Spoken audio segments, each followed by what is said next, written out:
Hi everybody, what is up? I hope you guys are having an amazing day or night, depends on when you're watching this video. For those who don't know me, I'm Mishadahlia and welcome to my YouTube channel. So today I will be reviewing one of the most popular books this year. Basically, I'm gonna be reviewing the book called It Happened One Summer by Tessa Bailey. So I have this book and I also have the second book from this series, which is called Hook, Line and Sinker. So this is the second book from the series. It's about the sister of the main character of this book. Anyway, I'm gonna be talking about this book first, and I think most of you guys already know that apparently this book will have its own movie adaptation, and the news just came out like 3 days or 2 days ago, I forgot, but it was very recent. When the news came out, I was just like, oh my god, you know what, I need to read this book ASAP, because I was actually planning on reading it next after my previous read. So it was just like the perfect moment for me to finally read this book, because it has been on my TBR for the longest time. So before I begin my review, I'm just gonna be telling you guys the tropes that are in this book. So first and foremost, this book is PG-18. This book is told in a third-person point of view, but you can read about Piper and Brandon's thoughts, like both of the characters' thoughts. So it's a small-town romance, grumpy sunshine, and basically this girl is like a very spoiled and rich girl from California, and then she moved to a very small town called Westport, and that's where she met her love interest, which is Brandon. And this story is about, you know, both of them, Brandon and Piper. This book has humor in it. There's a sense of a belongingness, I would say. It gave me a homey sense of feeling when I read it. The main character, who's Piper, she has a sister named Hannah, and both of them have this very tight sisterly bond that I really love reading about, and I feel like that's one of the key aspects that I enjoyed reading about this book. So I think I covered the tropes and stuff, so let's get on with the overview of the whole book. So basically, it is about this girl named Piper. As I said earlier, she's this spoiled rich girl from LA, and all she does is spend her stepdad's money. Her stepdad is this whole like famous producer, and so they're like loaded. Yeah, she's like this spoiled rich girl, and she just broke up with her boyfriend of 3 weeks. So Piper, her character is like, she's very bubbly, she's very impulsive, she's very like, I don't know how you say it, but she's very like, she's Piper basically. I don't know how to actually explain her personality, but yeah, she didn't break things off with her boyfriend, but actually her boyfriend did, and then she got very mad at her ex and stuff, so she impulsively threw this mass gathering and actually crashed into this hotel that sent her to jail. And right after that, her stepdad was just like, nope, this behavior is inexcusable. So after that, the stepdad sent her to a small town named Westport, which is actually where her birth father was from, and it's where her birth father and mother met.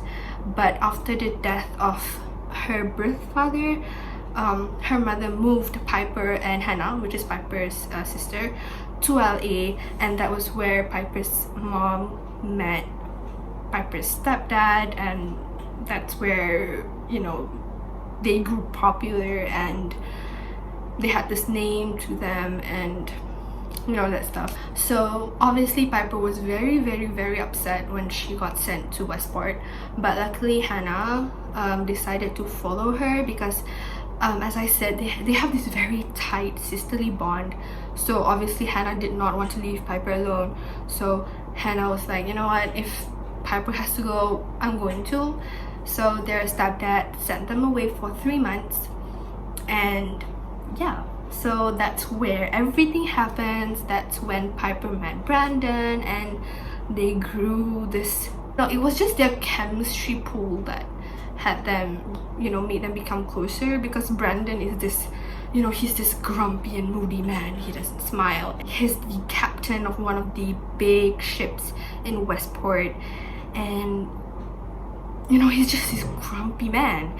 And Piper is this bubbly person. She makes everybody fall in love with her, basically. So basically they are the definition of grumpy sunshine, and I love that. He cares a lot for Piper. Like, when he cares deeply. He's a very serious man, and I would say he keeps up to his promises.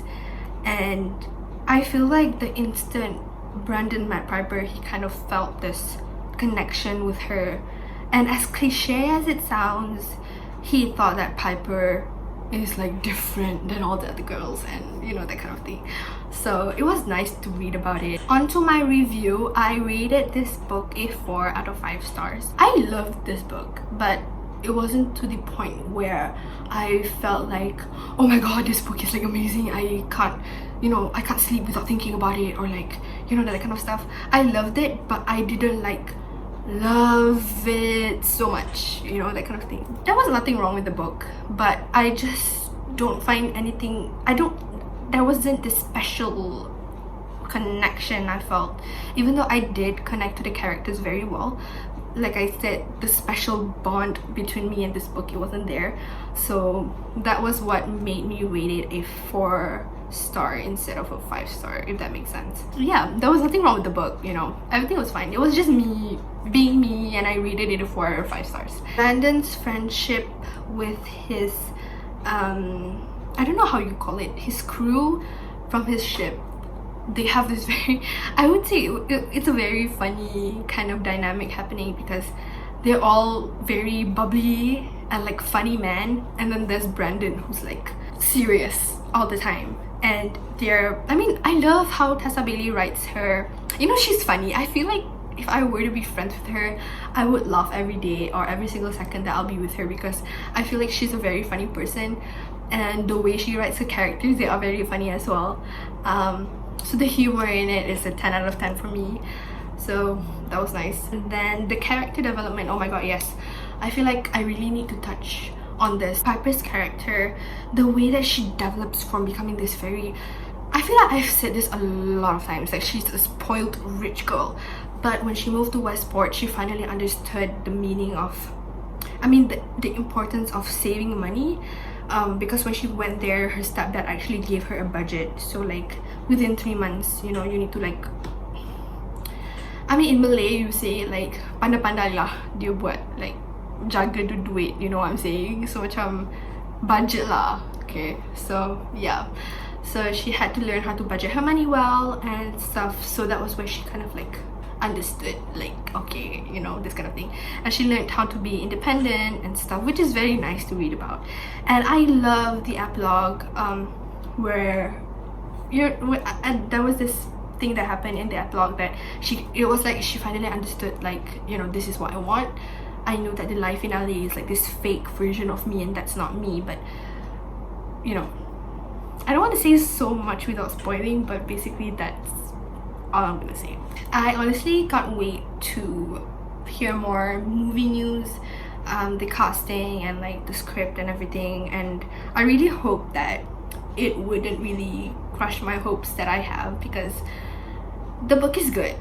And you know how sometimes book to movie adaptations, they can go a bit like off track, or like there's always something going on about it that will like ruin a reader's dream. And I understand that, you know, you can't really copy like 100% of the book to become like a 2-hour movie, because that is just impossible. But as much as I kind of understand that fact, I kind of still want it to be 100% based off the books. But yeah, I guess we'll just see how it goes. Hopefully everything will be okay and everything will go by smoothly. And yeah, I just can't wait to see Brandon, Piper, Fox and Hannah's characters to come to life and watch the movie, obviously. That is all from me today. Thank you guys so much for watching. I hope to see you guys again soon. I don't know how soon, but soon. If you haven't already, do pick up It Happened One Summer. and read the second book as well after you're done with this, which is Hook, Line and Sinker. And oh, can we talk about the covers? They are so cute. Look, I love them so much. But anyway, yeah, thank you guys so much for watching, and I'll see you guys next time. Bye.